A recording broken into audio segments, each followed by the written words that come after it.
Airline staff humiliates black woman, unaware she's a top executive in the industry. Have you ever witnessed a moment of blatant disrespect, only for fate to flip the script in the most dramatic way possible? Today's story is exactly that, and then some. It's a tale of arrogance, racial bias, and an unshakable spirit. Picture a bustling American Airlines check-in counter at John F. Kennedy International Airport, where the lines are long, tempers are high, and one unassuming passenger becomes the target of vicious humiliation. Little do the staff know, this passenger isn't just any traveler. She's a high-powered executive whose influence could change their futures forever. Buckle up, this story is a roller coaster you won't forget. Ebony Williams was born in a modest neighborhood in Atlanta, Georgia. Her mother, Regina, was a hard-working nurse who pulled double shifts at Grady Memorial Hospital, while her father, Leonard, worked at a local auto shop doing brake replacements and oil changes. Neither of her parents had gone to college, and they had no background in aviation or the corporate world. Yet they instilled in Ebony a fierce sense of determination, integrity, and compassion, characteristics that would come to define her. From an early age, Ebony found herself mesmerized by the sky. Every time she heard the roar of an airplane overhead, she would dash outside, eyes shining, tracking its graceful arc across the clouds. She would often run to the end of her block, arms spread wide, mimicking the plane's ascent. The neighborhood kids laughed, but Ebony didn't care. It felt like freedom to her, freedom from the constraints of life, from the modesty of her surroundings, and freedom to dream bigger than anyone around her dared. By the time Ebony reached high school, her passion was clear to everyone. She obsessed over flight mechanics, aircraft models, airline business strategies, anything to do with aviation. She joined the school's science club, took advanced physics, and even volunteered on weekends to help in a local aviation museum. Her teachers took note, often remarking that they had never met someone so genuinely passionate about the airline industry. She was a beacon of ambition in a school where many of her classmates struggled just to see a future beyond the confines of their neighborhood. When Ebony was in 11th grade, she heard about a summer internship program at the Hartsfield-Jackson Atlanta International Airport.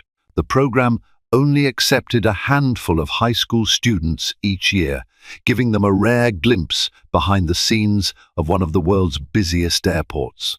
Determined to succeed, Ebony poured her heart into her application essay, writing about her dream to someday help manage an airline that truly cared for its passengers and its employees. She believed in elevating the standard of service, especially for marginalized communities who sometimes felt invisible or mistreated in large corporate environments. She was overjoyed when she received a letter of acceptance. That summer, Ebony spent her days shadowing different airline employees. She learned about ramp operations, safety inspections, passenger services, and even scheduling. Most of all, she discovered just how massive and complex the airline industry was. Each day ignited a new spark in her, fueling her desire to climb higher, learn more, and eventually lead. The biggest game changer, however, was a brief chat with one of the few black female executives she encountered in the airport's administration offices. This woman, Dr. Monica Floyd, oversaw a small department dealing with diversity training and inclusive hiring. She was a tall, confident figure, her presence commanding the entire room. Dr. Floyd spoke to Ebony not just about career paths, but also about the obstacles she would face as a black woman climbing the corporate ladder. She warned Ebony that the higher she soared, the more resistance she might encounter stereotypes, systemic bias, and the constant pressure to outperform. But she also encouraged Ebony to never let that deter her from claiming her rightful seat at the table. By the time Ebony entered her senior year of high school, she was unstoppable. She earned a scholarship to Georgia State University, choosing to major in business administration with a minor in aviation management. Her parents couldn't have been prouder. They watched as their once shy, starry-eyed daughter emerged as a confident young woman whose dreams were as boundless as the sky she so loved. This was Ebony Williams, the child of humble beginnings, nurtured by love and determination, armed with a vision that would soon take her to unimaginable heights. Little did she know that her future would not only impact her own life trajectory, but would also serve as a beacon of possibility to countless others. All she needed was a chance to prove herself, and Ebony was more than ready to seize every opportunity. After her stellar performance in high school, Ebony enrolled at Georgia State University, where she excelled academically. Her charisma and unwavering dedication quickly caught the attention of professors and peers alike. She participated in case study competitions, joined the Aviation Club, and became president of the Black Student Business Organization. In every role, she showcased her ability to lead, organize, and negotiate. Employers noticed this, and her resume shone like a supernova in a sea of average portfolios. During her sophomore year, she landed a part-time job with one of the regional airlines operating out of Hartsfield-Jackson. The job was humble customer service at the check-in counter and sometimes assisting in the lounge, but Ebony treated it like a golden opportunity. She used every interaction with passengers as a learning experience, carefully noting areas where processes could be improved. She listened to travelers' complaints and solutions they suggested, meticulously documenting her insights in a small, dog-eared notebook she carried everywhere. That same year, Ebony caught the attention of a visiting executive named Harold Schultz. He was a director of operations for a major airline alliance, which included several legacy carriers around the globe. Schultz was in town to evaluate how the regional airline integrated with its international partners. While standing in line, he observed Ebony deftly handling a disgruntled passenger who was late for a flight. Instead of dismissing the traveler's anxieties or showing annoyance, Ebony calmly listened, offered immediate support, and then rebooked them on a later flight, taking extra steps to ensure the process was as smooth as possible. Impressed, Schultz introduced himself after the passenger left. He grilled her with questions about her background, her ambitions, and what she thought airlines could do better. Instead of delivering safe, scripted answers, Ebony spoke passionately about overhauling outdated policies and championing diversity in upper management. She mentioned Dr.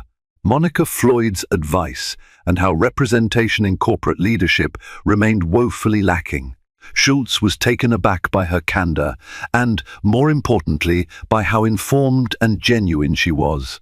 What Ebony didn't know was that Harold Schultz had a knack for spotting raw talent. He quietly kept track of her progress over the next 2 years, sending her occasional emails of encouragement and inviting her to small networking events. This mentorship opened doors for Ebony that few undergraduates could even dream of accessing.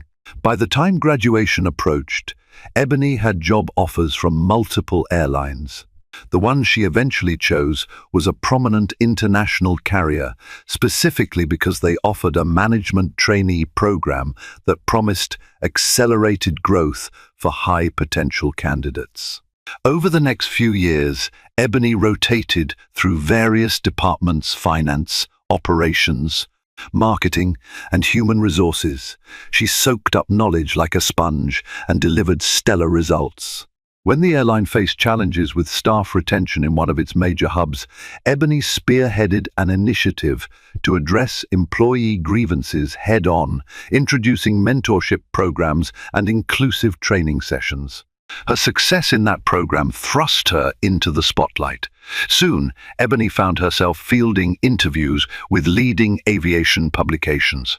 She began speaking at industry conferences, highlighting the importance of internal culture in delivering top-notch passenger experiences. Despite her growing influence, Ebony remained remarkably grounded. never forgetting her roots or the lessons her parents taught her, especially the importance of treating everyone with respect and kindness, regardless of their position. By the age of 30, Ebony had risen to the position of Vice President of Strategy and Development at a well-known airline based in Chicago. She was one of the youngest VPs in the company's history and one of the few black women in such a role across the entire industry. Her day-to-day life involved managing massive budgets, juggling high-stakes projects, and ensuring that every move was strategic. She reported directly to the CEO, and her input became crucial in shaping corporate decisions. Yet the more she advanced, the more she noticed the biases that Dr. Floyd had warned her about. In boardrooms, she was often the only person of color, let alone a black woman. Some colleagues undermined her expertise or casually dismissed her ideas until others rephrased them.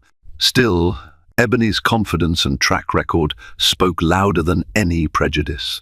Each time she was underestimated, she quietly delivered results so indisputable that skepticism withered. Still, her meteoric rise did not come without personal sacrifices. Long hours and constant travel left little room for a social life. Friends grew distant, relationships faltered, and even family reunions became rare occurrences. But Ebony understood that shaping the future of an industry meant devoting her full energy. She willingly accepted these sacrifices, keeping her eyes on the bigger picture. All the while, Ebony remained unwavering in her belief that every passenger deserved top-tier service and every employee deserved to be treated with dignity. She advocated for better mentorship programs and stronger diversity initiatives, forging alliances across different departments to push for these changes. Some called her a maverick, others saw her as a future icon in the industry. Ebony never concerned herself with titles as long as she could make real, lasting impact. This unbreakable commitment to excellence and compassion was about to collide with a situation. She never expected one that would test every principle she held dear and reveal just how deeply prejudice could run. She was days away from an eye-opening trip that would serve as both a challenge and a testament to everything she had become. It started with a single email from a global consultancy firm interested in Ebony's expertise. The firm, Bowman & Green, specialized in auditing corporate cultures and employee satisfaction for multinational companies. They were launching a pilot project examining how airlines handled diversity and inclusion at the ground staff level check-in counters, cabin crews, gate agents, and lounge administrators. They wanted Ebony's perspective as a key advisor because her name had become synonymous with progressive corporate strategies that bridged the gap between high-level policies and real-world implementation. Ebony agreed to sign on as an external consultant for the project, excited about the chance to elevate industry standards. However, there was a twist. She would need to perform unannounced site visits, traveling incognito to gauge the genuine experiences of passengers and staff. This would give the consultancy firm raw, unfiltered data to compare against official policy statements from airline headquarters. After receiving final approval from her own CEO, Ebony took a one-week leave, her first real break in nearly 2 years. The plan was to travel on a few different airlines, across various airports, and compile notes on everything from staff attitudes to cleanliness to conflict resolution. The trip wouldn't be glamorous. She would purposely choose cramped connecting flights, economy seating, and busy travel windows to see how staff managed under stress. For Ebony, it was a chance to return to the passenger side of things, to remind herself of the day-to-day experiences that her policies might affect. She decided to start with American Airlines, a carrier she knew well in terms of brand reputation, but had never evaluated as a passenger in any official capacity. Her chosen itinerary was a straightforward JFK to LAX flight in economy. intentionally scheduled on a peak travel day. Ebony's logic was simple. If a crew could maintain professionalism during one of the busiest travel windows, it spoke volumes about their training and leadership. She didn't alert anyone to her identity or her position. She booked the ticket under her full name, Ebony C. Williams, which was sufficiently common not to raise eyebrows. In preparation, she toned down her usual executive flair. Instead of a designer suit, she wore a comfortable sweater, a pair of jeans, and sneakers. She swapped her elegant rolling suitcase for a scuffed old carry-on bag. Ebony even tied her hair into a simple ponytail and wore minimal makeup. She wanted to blend in seamlessly, ensuring that the staff's behavior toward her was entirely authentic. On the morning of the flight, Ebony woke up at a small mid-range hotel near JFK. This was by choice. She avoided the typical upscale hotel suite her position might have provided. She needed the full, unvarnished experience. Plus, she liked the anonymity. It allowed her to people watch in the lobby, observing families, business travelers, and flight crews without drawing attention to herself. As she settled her bill at the front desk, Ebony felt an odd twinge of excitement mixed with apprehension. She had championed airline passenger experience from the top down for years, but there was always a buffer of executive privilege. Traveling without special status or pre-arranged CIP perks was a different world. There was no guaranteed lounge access, no personal assistance from corporate liaisons, no privileged seat selection. It was just Ebony and her single carry-on, navigating the chaos like any other traveler. When she reached the airport, that same electricity filled the air, the frenzy of moving crowds, the mechanical whir of luggage belts, flight announcements echoing overhead. A wave of nostalgia hit her. She remembered the days when she'd interned at Hartsfield-Jackson, helping passengers figure out gate assignments and lugging strollers up to counters. Despite her position now, part of Ebony still felt like that wide-eyed intern, enthralled by the majestic dance of aviation. But the day's events would serve as a harsh reminder that her optimism about the industry was sometimes overshadowed by employees who did not share her dedication to fairness and empathy. As she made her way toward the American Airlines check-in area, Ebony sensed a palpable tension in the air. She could see lines building, frustrations flaring, and staff rushing from one station to another. She overheard hurried conversations about delayed flights and newly mandated changes to carry-on policies. Something told her this was going to be a more challenging experience than she anticipated. Yet, she also recalled the times she had managed high-stress situations from a corporate vantage point. She'd always urged her teams to see challenges not as excuses to vent frustration at passengers, but as opportunities to demonstrate empathy and resilience. In her mind, no matter how chaotic it got, there was always a professional, respectful way to handle it.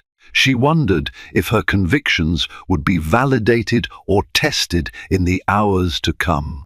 Little did she know, she was about to walk straight into the crucible of arrogance and bias, an encounter that would shake her faith in everything she believed about progress in the airline industry.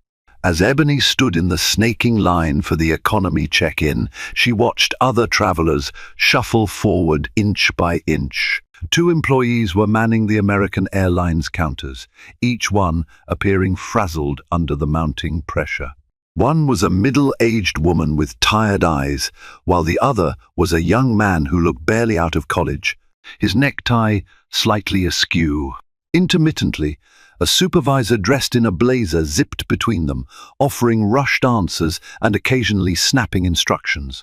Ebony noticed the tension climbing, especially when the lines stalled due to a technical glitch with the baggage scale. Passengers grumbled. The staff grew visibly impatient. Still, Ebony waited calmly, focusing on her surroundings. She was here to observe, after all. She'd heard plenty of stories from frustrated flyers, but she wanted real evidence of the staff's behavior. Unfortunately, She was about to receive more than enough. By the time Ebony reached the front, she approached the young male agent whose name tag read Tyler. He barely looked up from his computer. "Next," he muttered, tapping his keyboard impatiently. Ebony stepped forward and offered a polite smile. "Good morning," she said quietly, handing over her ID and confirmation number. Ebony Williams, traveling to Los Angeles. Tyler gave her ID a perfunctory glance. "Yeah, okay," he muttered. He scanned her details, then frowned at the screen as if something displeased him. "Where's your checked baggage?" Ebony gestured at her carry-on. "I'm only bringing this with me," she replied, lifting the bag for emphasis. "You're not allowed that size if you're not priority," Tyler said curtly, pointing to the metal bag sizer off to the side. His tone was condescending, as though he suspected she was trying to sneak something past him. "Actually, the dimensions meet the carry-on requirement," Ebony replied patiently. She walked over to the sizer and slipped the bag inside. Indeed, it fit without issue. Tyler rolled his eyes. "Fine," he said, as if granting her a favor. He began typing again. The entire time, he avoided eye contact, his voice tinged with a dismissive quality that Ebony found unsettling. He handed her boarding pass back, but before Ebony could even check it, he demanded, "Next passenger!" She lingered a second, wanting to see if he'd say anything else like a courteous farewell or a simple acknowledgement, but nothing came. Shrugging it off, Ebony decided to let it pass. She understood that check-in agents often dealt with stress. Maybe Tyler was just having a bad day. However, as she started to walk away, Tyler stopped her. "Wait, your bag looks heavy." "We have weight limits for carry-ons," he said, his voice suddenly louder. Ebony looked confused. "I'm aware of that. Should I weigh it?" He gestured to the scale dismissively. "It's probably overweight. If it is, you'll have to check it in and pay a fee." Ebony placed the bag on the scale, the digital numbers flashing. It was well within the limit. Sighing, Tyler gave a theatrically exasperated look. "All right, whatever," he said. "Just go." She took her bag and left, unsettled by the hostility she'd just experienced. Checking the boarding pass, she noted that she'd been placed in a middle seat, in one of the back rows, a typical experience for economy travelers. But it still felt odd that Tyler didn't even ask if she had a preference. In Ebony's experience, staff usually asked if you wanted an aisle or window seat, unless the flight was completely full. Pushing the interaction aside, Ebony reminded herself that she was here to observe every facet of the passenger journey, including less than ideal scenarios. She had plenty of airline employees under her supervision back in her own company, and she'd always stressed the importance of empathy and professionalism, no matter how hectic it got. A single surly agent didn't necessarily reflect the entire airline. As she walked towards security, Ebony overheard a confrontation at another nearby counter. A black family with 2 young children was pleading for help because their flight was oversold and they'd just been bumped. The staff member, an older gentleman, spoke to them in a tone that was at best dismissive and at worst downright condescending. He blamed them for arriving too late, even though it was still an hour until departure. Ebony noticed an unsettling pattern. The staff seemed to exhibit a particular impatience whenever dealing with black passengers. It was a red flag she couldn't ignore. Mentally, she noted the time and place, determined to document the incident for her report. This was exactly the type of behavior she hoped to eradicate. Ebony tried to intervene subtly, approaching the family and suggesting they might speak with a supervisor. But before she could get too involved, she was ushered onward by a security officer managing passenger flow. She looked back once, making sure the family at least had the agent's undivided attention. Still, a sinking feeling gnawed at her. The day had only just begun, and Ebony sensed trouble brewing. She only hoped the flight crew would be more compassionate than the ground staff. With her boarding pass in hand, Ebony entered the security checkpoint, her heart heavier than she expected. This was the very real, very frustrating environment that everyday passengers faced, and the reason she was committed to improving airline cultures. Nevertheless, she had no idea how personal it would soon become, nor how dramatic the fallout would be. Once her identity came to light, after navigating the security lines, Ebony made her way toward her assigned gate, which was already crowded with people waiting to board. Flight delays were posted on the screen. An earlier flight to Chicago was running late, and that bottleneck seemed to be causing a ripple effect across subsequent departures. Passengers were sprawled on the floor, huddled in chairs, or pacing back and forth, looking harried and exasperated. The gate agents were furiously typing into their terminals, answering a barrage of questions from every direction. Ebony found a seat in a less congested corner near a window. She opened her notepad, jotting down the morning's experiences, the tense check-in process, Tyler's dismissive attitude, and the situation with the black family who got bumped. She also detailed the general atmosphere, how staff morale seemed low, how none of the employees she'd encountered thus far made an effort to extend basic courtesies. She wanted to be thorough in her observations, knowing her report to Bowman and Green would hold more weight if backed by concrete examples. As Ebony was writing, she noticed a sudden commotion at the gate counter. A slender, impeccably dressed gate agent name tag reading Michelle was confronting a passenger about their oversized carry-on.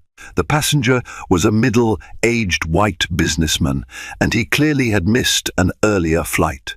"I've flown with you guys for years," he barked, slamming a silver luggage bag onto the counter. "Don't you know who I am? I'm Executive Platinum." Michelle forced a smile. "Sir, we appreciate your loyalty, but the overhead bins are limited. If your bag doesn't fit, we'll have to gate check it." The man continued to argue, raising his voice so everyone could hear. He threatened to take his business to another airline, demanded an upgrade for his trouble, and insisted someone should carry his bag on board for him. Michelle, visibly stressed, tried to remain calm, repeating the rules about carry-on size and urging him to follow protocol. It was a clear power play, fueled by the passenger's sense of entitlement. Normally, Ebony would have sympathized with the gate agent, who was simply doing her job in the face of unreasonable demands. But what caught Ebony's attention was Michelle's deference. Despite the businessman's rude behavior, Michelle kept her tone gentle, almost apologetic. She printed him a new boarding pass with a potential upgrade to an exit row seat, though there was no official policy stating that was required. In short, Michelle went above and beyond to placate the man's ego. The difference in tone struck Ebony. When the black family with the 2 children had an issue, the staff response was cold, dismissive. Yet here was this man, being borderline abusive, and the gate agent was offering him additional perks, apparently to keep him satisfied. It was a glaring double standard. Ebony's heart sank. She wrote down every detail she observed. She was no stranger to how unconscious and sometimes conscious biases could manifest in customer service. But witnessing it so blatantly, in real time, was jarring. How many other travelers faced similar biases every day without the platform or the means to challenge it? She continued to watch Michelle. Soon after the businessman walked away, Michelle flagged down a different black passenger, a woman in her late 20s, who was carrying a baby, and told her curtly that she needed to check her stroller immediately or risk losing her place in line. The woman nodded meekly, hurrying off to find the right area to check her stroller. There was no kindness, no empathy, just an impatient wave of the hand from Michelle. It was becoming more apparent that Ebony was witnessing a pattern, one that rattled her sense of fairness and equality. Could it be a coincidence? Possibly. But Ebony had seen enough corporate environments to suspect that such consistent disparities weren't random. They often stemmed from an institutional culture that tolerated or even normalized biased behavior. A loudspeaker announcement interrupted Ebony's thoughts. Passengers on American Airlines Flight 268 to Los Angeles, please note that boarding will begin in 30 minutes. Ebony glanced at the time. The flight was still on schedule, surprisingly, despite the chaos around them. Suddenly, Michelle noticed Ebony and frowned, as if annoyed by her quiet presence. She approached Ebony, scanning her carry-on with critical eyes. "Ma'am, do you have a seat assignment?" Ebony nodded, producing her boarding pass. "Yes, 29E. Michelle took the pass, her lips pursed. "You need to be ready when we call Group 7. Please don't line up early, okay? We're trying to maintain some order here." Her tone wasn't quite rude, but it was hardly cordial, either more of a warning than an offer of assistance. Ebony forced a polite smile, resisting the urge to flash her high-level credentials or mention her extensive experience in airline operations. "I understand. I'll wait until my group is called." Without further ado, Michelle walked away. Ebony sighed, trying to maintain her composure. She told herself it wasn't worth creating a scene. She was here as an observer, to gather data on how the average passenger was treated. And so far, it was sobering. The gate area was rife with tension, selective courtesy, and borderline hostility. She looked around again, noticing how few smiles were exchanged among staff and passengers.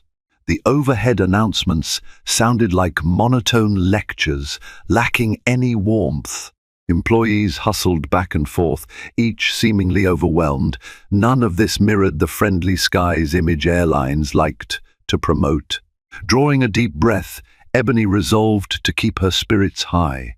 This was exactly why she'd agreed to do these site visits, so the truth couldn't be glossed over by marketing campaigns or polished training manuals. But as she would soon discover, the real test of her character and the airline's culture was just around the corner, waiting for her the moment she stepped onto the plane. Sitting in the busy terminal, Ebony found her mind drifting back to the conferences she'd attended and the accolades she had received for championing diversity and equality in the aviation sector. It almost felt surreal that she was experiencing firsthand a level of bias and discourtesy that her team had worked so hard to eliminate in her own airline. She recalled the day she was honored with the Aviation Innovator Award at the annual Global Airline Summit in Singapore, an event attended by CEOs, department heads, and industry veterans from around the world. In her acceptance speech, she highlighted the critical need for inclusive employee training, fair hiring practices, and unwavering respect for passengers, regardless of race or social status. The audience had erupted into applause, many executives nodding in agreement and praising her forward-thinking approach. Yet now, as she watched the swirl of prejudiced interactions at JFK, she wondered if those executives truly internalized her message or merely clapped for public relations optics. Her mind wandered further back, to one of the defining moments of her career. She had been tasked with turning around a failing regional hub notorious for poor customer reviews and high employee turnover. Staff morale was abysmal. Gate agents frequently clashed with passengers.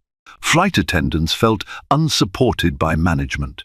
The community around the hub had a sour opinion of the airline as a whole. Ebony, then just promoted to a director-level position, threw herself into the challenge. She spent weeks talking to frontline employees, not from the comfort of an office, but literally walking the terminals, riding crew shuttles, and even joining early morning ramp checks. She asked one basic question: what can be done better here? Employees at first were skeptical of her sincerity, but slowly they opened up. They told her about outdated scheduling systems, unrealistic workload expectations, and favoritism from supervisors. Ebony listened intently, bringing these insights back to her own leadership. She then fought tooth and nail to secure the budget for better technology, more training, and a system of anonymous feedback that allowed employees to speak freely without fear of retaliation. Over the course of a year, the hub's performance metrics soared.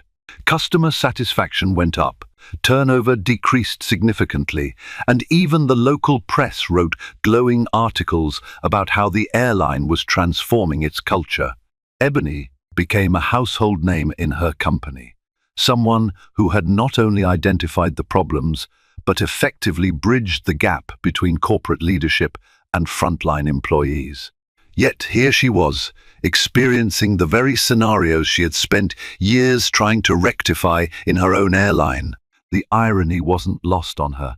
The flight she was about to board would be a litmus test, not just for American Airlines culture, but also for her personal resolve.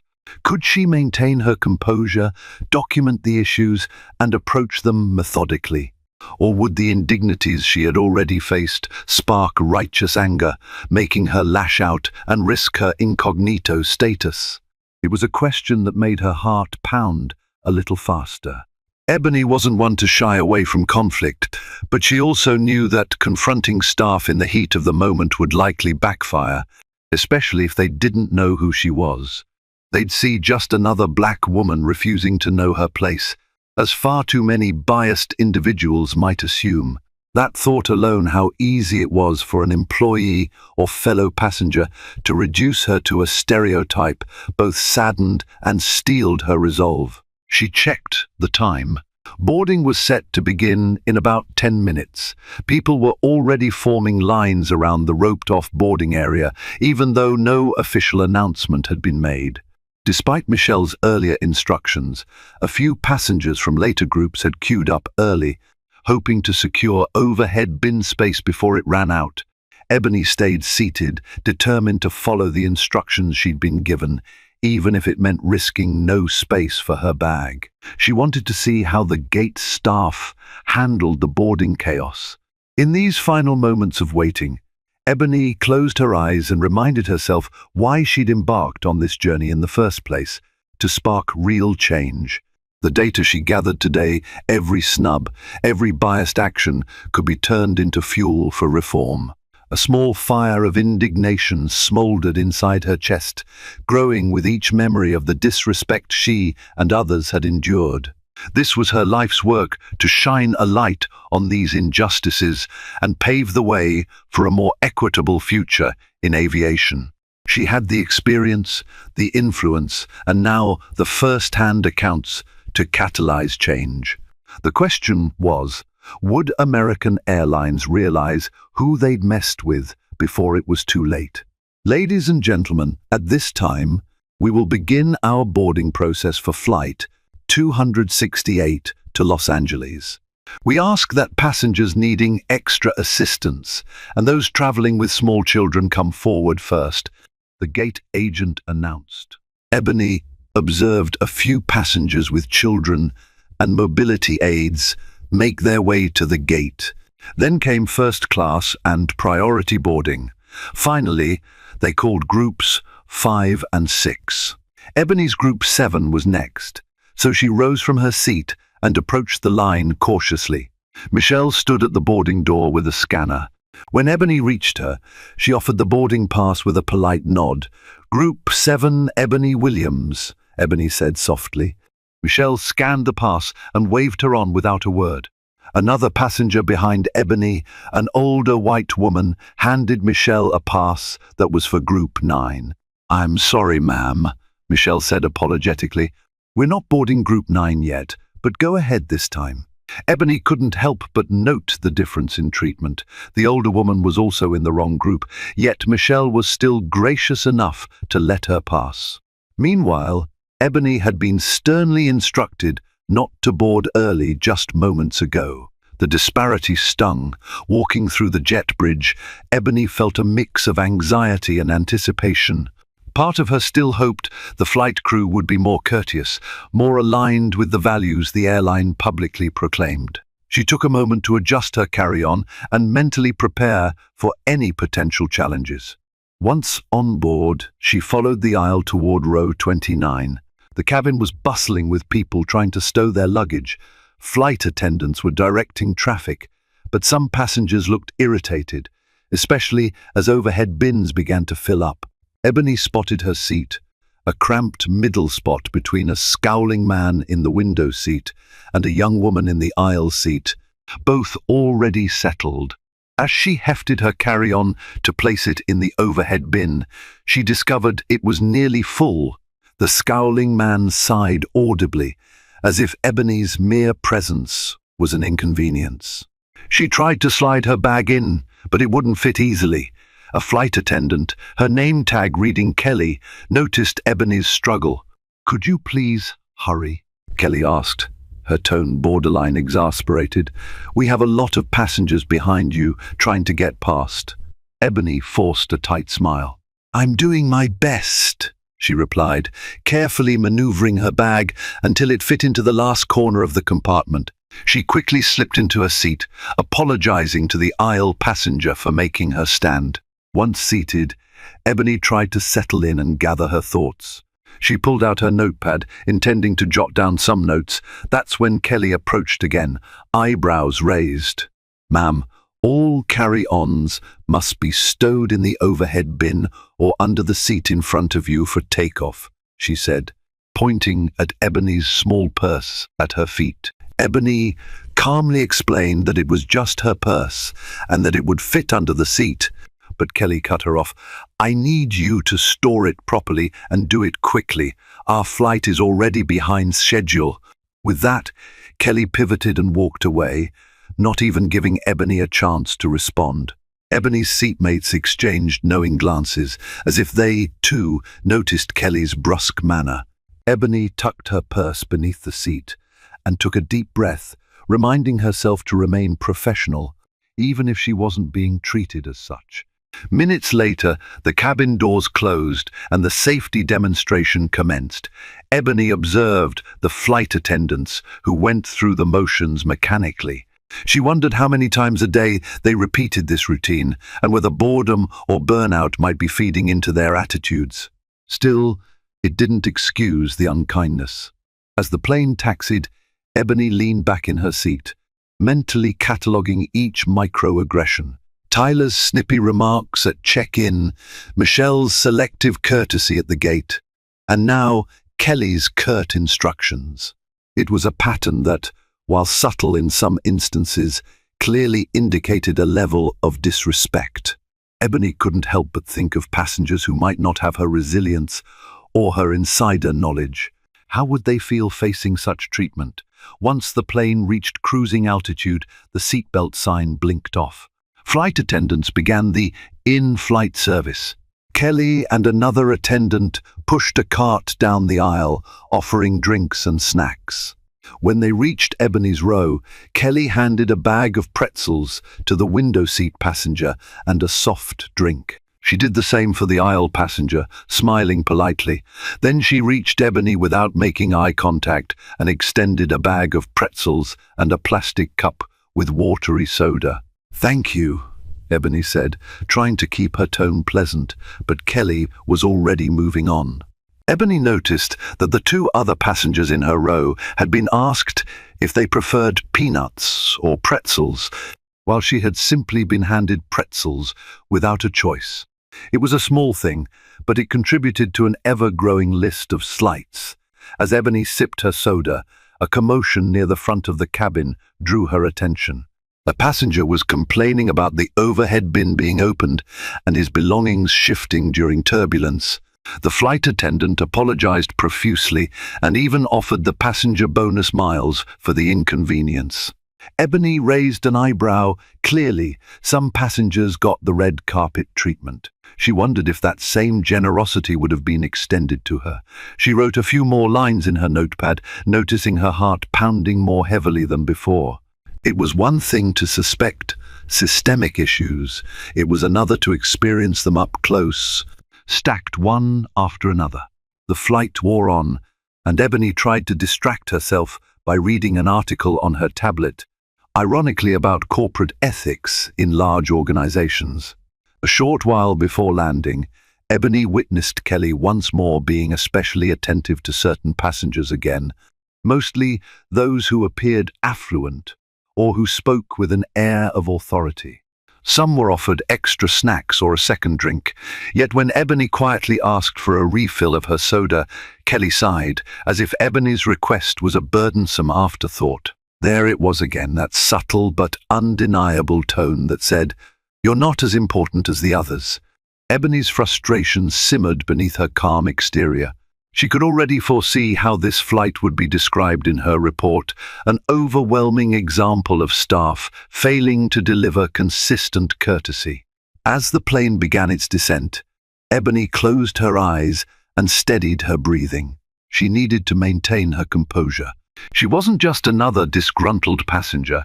She was a highly influential executive with the power to drive meaningful change. If she lost her temper now, it would only play into harmful stereotypes and potentially undermine her mission. But as she'd soon discover, fate had more twists in store, moments that would push her patience to the limit and reveal a side of these airline employees she hadn't yet seen. After a bumpy landing at Los Angeles International Airport, Ebony exhaled a sigh of relief. Her flight had been less than pleasant, but she was grateful to finally be on solid ground. The plane taxied to the gate, and the seatbelt sign blinked off. Passengers jumped up, grabbing bags from overhead compartments. Ebony patiently waited her turn, not wanting to elbow her way into the fray. She noticed that Kelly seemed less rushed now that they were on the ground. The flight attendant was chatting with a couple in first class, smiling warmly as she helped them retrieve their belongings. Ebony shook her head slightly. The disparity in treatment was impossible to ignore. When she finally stepped into the jet bridge, Ebony saw Tyler, the check-in agent from JFK, standing there. Having hopped onto this flight as a crew traveler, or possibly to assist in some capacity upon arrival.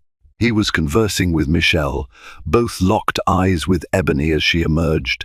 Michelle snickered under her breath, whispering something to Tyler. Ebony caught a mocking glance and felt a flush of irritation. She almost wanted to call them out, but she forced herself to remain calm. Ebony walked into the terminal, following signs toward baggage claim, though she had no checked bag. She was scheduled to catch a connecting flight to another city for her next round of observations, but had a layover of several hours. She figured she might check out an airline lounge or find a quiet corner to compose her notes. That's when she heard someone call her name. Turning around, Ebony spotted Harold Schultz, her old mentor from the Airline Alliance, who just so happened to be passing through LAX on his way to another conference. He was dressed in a casual suit, carrying a sleek leather briefcase. "Ebony, is that really you?" Harold asked, eyes lighting up. A genuine smile spread across Ebony's face. "Harold, what are you doing here?" she asked, stepping forward to greet him with a handshake. "I'm on my way to a meeting, but never mind that," Harold said, grinning. "I haven't seen you in months." "Still conquering the airline world?"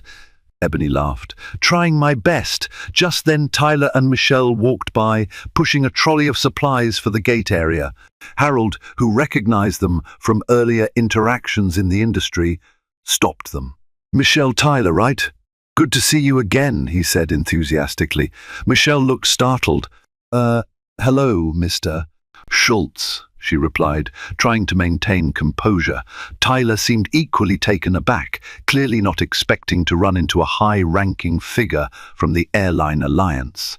Harold continued, "I'd like you both to meet Ebony Williams.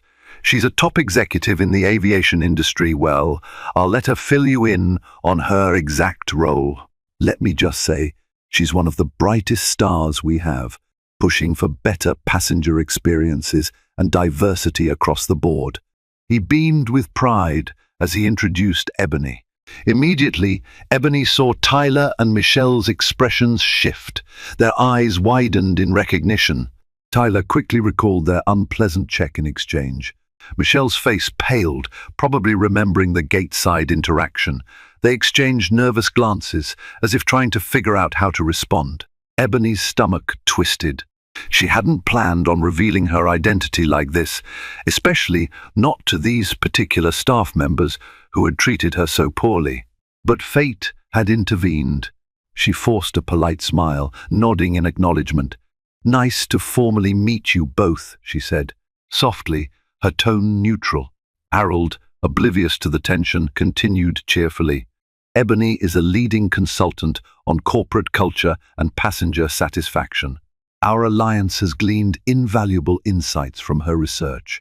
If anyone can transform an airline's reputation, it's her." He turned to Ebony. "Are you heading to a meeting here at LAX?" Before Ebony could answer, Michelle spoke up in a shaky voice. I'm so sorry, Miss Williams. We didn't realize." She trailed off, fidgeting with the handle of the trolley. Tyler swallowed hard, stepping forward. "Yes, Miss Williams, we hope your flight was, satisfactory," he said, avoiding eye contact. "Is there anything we can assist you with?" Ebony could feel Harold's gaze flick between them, sensing something was off. She decided to speak diplomatically. "I appreciate the offer," she began, choosing her words carefully. "But no, thank you. I'm just heading to my next connection." She considered leaving it at that, but a flicker of indignation urged her to say more. She shifted her focus to Michelle and Tyler. "Though, if I'm being honest, my experience on this journey wasn't what I would call exemplary." Harold raised an eyebrow. "Oh, is there a concern we should address?" Michelle opened her mouth, but no words came out. Tyler's face reddened. Ebony took a measured breath and responded, "It's fine, Harold. I'll file a detailed report through the appropriate channels." She then looked directly at Tyler and Michelle. "I would hope next time all passengers, regardless of how they look, receive the same courtesy and respect. You might show an elite traveler." A moment of awkward silence followed. Michelle started stammering an apology, but Ebony held up her hand gently, indicating they could save it. She didn't want a superficial apology. She wanted genuine change. Harold cleared his throat, clearly picking up on the tension but unsure how to proceed. Ebony broke the silence with a small nod. "I need to get going." "Harold, always good to see you. Let's catch up soon." She turned to Tyler and Michelle again. "Have a good day." She walked away, heart pounding. The irony was almost too much revealed at the exact moment she hadn't intended, in front of the very staff who had shown her the worst side of customer service. Yet maybe this was the perfect outcome. Perhaps now they would think twice about treating people with prejudice or disdain. Harold hurried after Ebony. "That was interesting," he said softly. "Did something happen I should know about?" Ebony exhaled, nodding. "Something did, but I'd like to handle it through official channels. For now, let's just say they treated me differently than other passengers and not in a pleasant way." Harold placed a reassuring hand on her shoulder. "Understood. Let me know if you need any support." With that, they parted ways. Ebony headed to a quiet lounge in a different concourse, her mind spinning. She felt a mixture of vindication, anger, and sadness. The karmic reveal of her identity might ensure those staff members faced consequences, but she knew the problem was bigger than just Michelle, Tyler, or Kelly.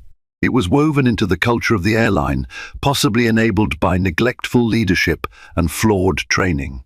She was determined to shine a brighter spotlight on these issues. And now, with her identity out in the open, there would be no place for the staff or the airline's management to hide. 2 days later, Ebony sat in her San Francisco hotel room, finalizing notes for Bowman and Green. Word had traveled fast. American Airlines managers bombarded her with emails, eager to address her complaints before they escalated. Yet Ebony refused to settle for empty apologies. She wanted genuine reform. Soon her phone rang. Jana Lee, the airline's VP of Customer Experience, called with an apology and a proposal. They needed Ebony's insight to overhaul training, root out biases, and establish accountability. Ebony agreed, but only if they committed to real change, no quick fixes or half measures. Jana promised support. Meanwhile, stories swirled on internal message boards. Some employees recalled negative run-ins with Tyler, Michelle, and Kelly, confirming Ebony's account. Others dismissed her as overreacting. Ebony ignored the gossip and focused on the bigger picture. Before long, Tyler was pulled from customer-facing duties. Michelle went on a performance plan. Kelly received a reprimand. None were fired outright, something Ebony actually supported, hoping thorough training could transform them. By evening, she sent her final report to Bowman and Green, detailing every incident from check-in to landing. Data, timestamps, and witness statements underscored the need for comprehensive reforms. A quick text from her mentor, Harold, lifted her spirits. "Proud of you. Keep fighting for what's right." Though aware that promises often slip through corporate cracks, Ebony felt renewed purpose. If airlines truly cared about their bottom line and brand reputation, they'd recognize that equity and empathy were non-negotiable. And if they failed to act, she stood ready to hold them accountable. A month later, Ebony found herself in a sleek conference room at American Airlines headquarters in Fort Worth, Texas. Senior executives filled the space, among them the CEO, CFO, and Jana Lee from Customer Experience, all there to hear Ebony's findings. Some faces looked defensive, others intrigued. Ebony's presentation highlighted every issue she'd witnessed, from inconsistent enforcement of carry-on policies to overt racial bias. She showed data from Bowman and Green's audit that backed up her personal experiences. Certain passenger demographics routinely reported lower satisfaction, and frontline employees admitted feeling ill, prepared to handle tense interactions. When she finished, the room fell silent. The CEO, Richard Coleman, cleared his throat. "Miss Williams, we appreciate your candor. We must address these shortcomings." Jana nodded, adding that they'd already begun implementing upgraded training modules. The CFO, Marcia Edwards, voiced concern over costs. "A thorough overhaul staffing, training, enforcement requires heavy investment," she cautioned. Ebony responded calmly. "The return on that investment is long-term loyalty, reduced turnover, and fewer incidents that damage reputation. It pays off in both moral and financial terms." A murmur of agreement spread through the group. The CEO exhaled. "All right, we'll commit resources to fix this. Jana, you'll lead, with Ebony's guidance if she's willing." "I am," Ebony affirmed. "But understand that results won't appear overnight. Consistent follow-through is essential." The meeting ended on a note of cautious optimism. As Ebony packed up her materials, the CEO shook her hand, promising to keep her updated. Outside the conference room, Tyler and Michelle stood waiting. Their faces reflected both regret and relief. Michelle approached first. "I'm sorry, Miss Williams. I was out of line." Tyler nodded. "I need to do better. No excuses." Ebony gave a forgiving smile. "Apology accepted. Remember, respect shouldn't depend on status or appearance." They both nodded earnestly. Weeks later, American Airlines released a public statement confirming its commitment to better service and diversity training. Opinions online were mixed. Skeptics doubted the airline's sincerity, while others lauded Ebony's bravery. Still, Ebony felt hopeful. She had turned a moment of personal humiliation into a chance for meaningful industry change. That, to her, was genuine leadership. Thank you for joining me on this dramatic journey, where a routine flight turned into a powerful lesson on empathy, integrity, and perseverance.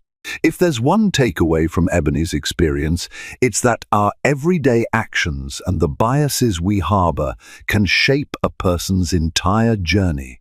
Yet, as we've seen, the real power lies in standing up for what's right, using our voices to push for meaningful change. If this story resonated with you, please remember to hit that like button.